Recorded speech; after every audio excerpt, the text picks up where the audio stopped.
her presentation talking about how Kenya Sign Language is now an official language in their parliament. So it seems only appropriate that we should bring a member of parliament from South Africa to be our next speaker. I'm very honored to present Wilma Newhoudt-Druchen. Very nice. To be our next speaker. Thank you very much.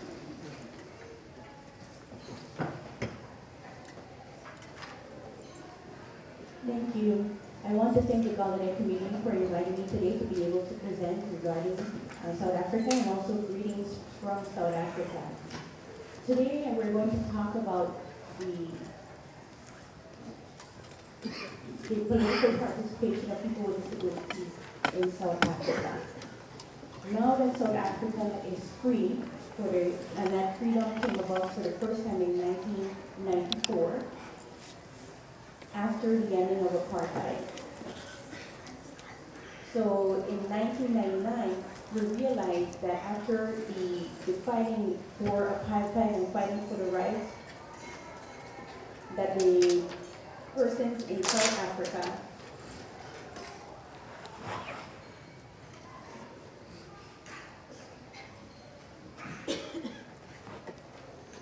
that there were 5 laws that were set in regards to, there were 5 persons with disabilities who were as members of parliament. We had one woman that was blind, we had another person who was partially blind, and then we had someone who was completely blind, who was a man, and then we had someone who was actually in a handicap. So we actually had 50-50 political representation of both men and women in parliament. We had that gender equality.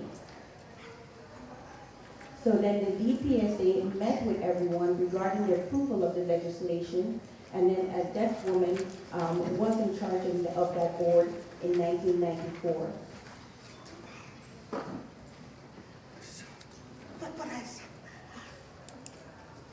And so then we had members of parliament who understood that, we had members of parliament who were deaf, and we needed to be able to have access services for them with sign language interpreters. So therefore I had to lobby to receive my own sign language access, and I needed to have sign language interpreters available to myself as I was working in parliament.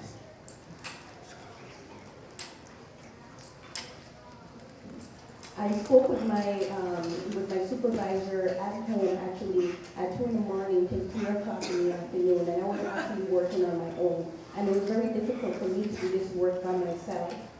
So what was happening is that I was actually approved to have 2 sign language interpreters to come along with me during that process, initial process.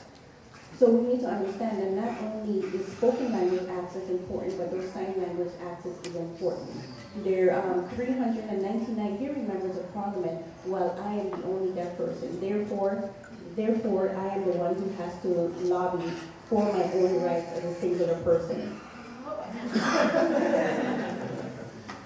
So I don't know if you could even find me in the picture here, because you can see that there's such a full audience.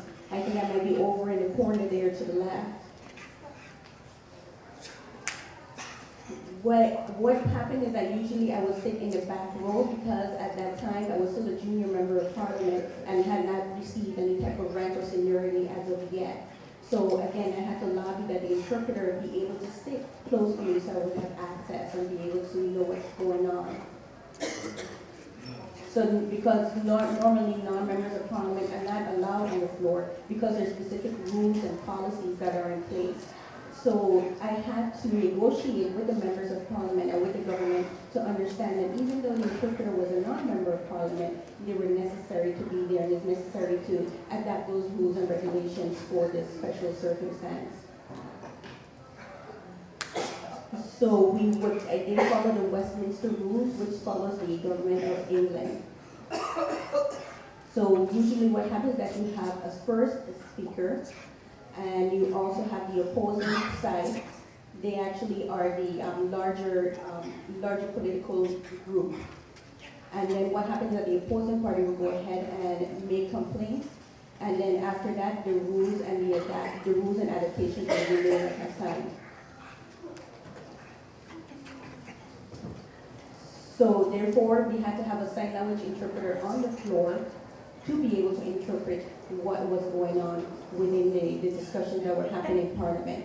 But it was difficult because I did not have visual access to the interpreter. I would have to look behind of me, or sometimes they would have the interpreter up in the camera control room, and I would have to be looking upwards to be able to see the interpreter. So again, I had to educate Parliament for them to understand that yes, the language access was there, but now I needed the visual access, and I needed the interpreter to be in a location, a physical location, where I would be able to see the interpretation going on. So when the discussions were happening on the floor, the interpreter now would be on the floor, and therefore I would have access to the discussions and to be able to have full participation.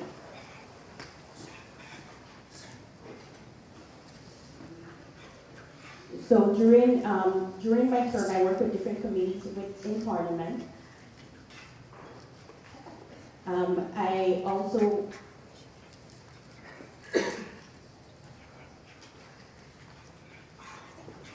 So as I mentioned before, it's a constant work of education, working with different committees in Parliament during my term, explaining to them about the role of interpreters providing access.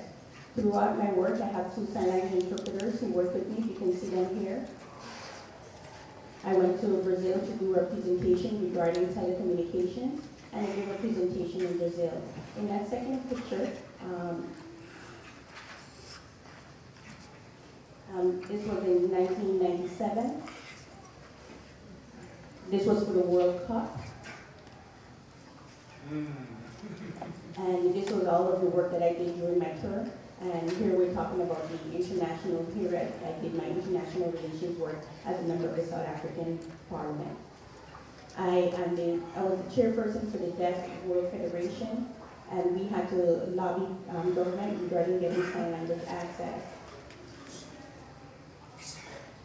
There was an interim constitution that was approved, and then Deaf South Africa got involved with that to make a submission to Parliament before we had for them to make some revisions to the Constitution. So before they made those revisions, we wanted to make sure that South African Sign Language would be included as an official language in the South African Constitution. And this was in the year 1996. As you can see here, this is the language that is worded in our Constitution.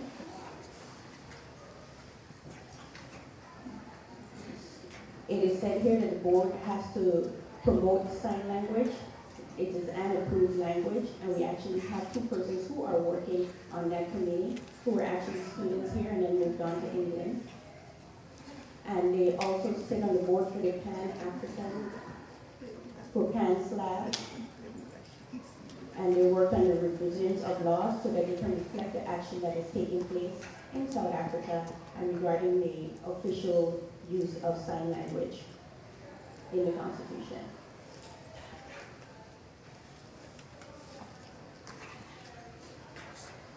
So we're focusing not only on sign language but also in education, and also the fight to make sure that deaf persons are educated and also receive proper employment to be able to support themselves.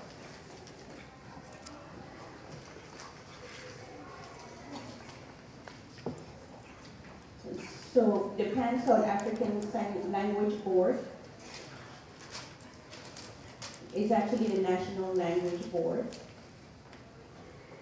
That National Language Board is the one that recognizes sign language and also makes sure that sign language is integrated into everyday society in South Africa. So through the times that we actually had one issue is that we have to have sufficient research. These are some of the focus areas for Plan SLAG for our organization. We want to do status and language planning, language and education, translation and interpreting, lexicography, terminology, place names, and so on. So that research is ongoing. While I was working in Parliament, we need to make sure that our deaf people are fully educated, even though that is actually not the case in South Africa. Access to universities is very limited. Usually students have to rely on other hearing students to help them. And we're actually trying to develop sign language study courses at this time. Helen Morgan actually came to assist us in helping with those education goals and progress.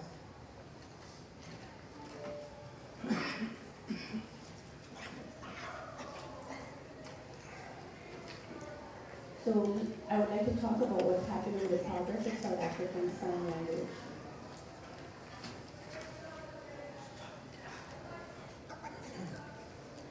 So we have a joint constitutional review committee, and that committee deals with many different changes. We happens with the change with the Constitution, and we really wanted to be able to fight and speak up and talk about those changes. But we wanted to make sure at the same time that we did it in a professional manner. We wanted to make sure that we had the correct terminology and the right kind of discourse to be able to convince them and persuade the members of the community to understand the importance of the progress being made. So we actually have to lobby and convince each of the members that we're working with about the changes to the Constitution and how we would carry those out. So then the review committee decided to get involved with the President's office, and we have these three departments within the government that are actually working together who have verified that South African Sign Language is an official language. And then in the year 1996 up until 2009, we have been talking more about language and focusing on language. And we've actually proposed a bill in which we actually did formal presentations with the Department of Culture, and we had Pan Slab, who actually did the bill proposal, and the former chair of the committee I was working in actually approved that. So we had a portfolio that we're working with, and we submitted that. And we had these submissions included with the proposal for the language bill. And so we have, and so therefore we have been able to succeed in having South Africa verified as the 12th official language in South Africa, as one of the 12 official languages of South Africa. Thank you very much. That was a wonderful presentation. I'd like to invite Associate Bianca from Uganda, who's the founder and executive director of DeafLink Uganda. Welcome.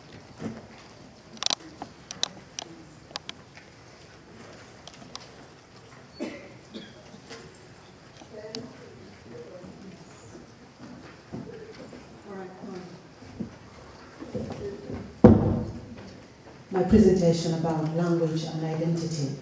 And as you see, the opening line there, the quotation is from a deaf entrepreneur, one of the people that I showed yesterday who have received a microcredit loan from our projects. And I really love what he said.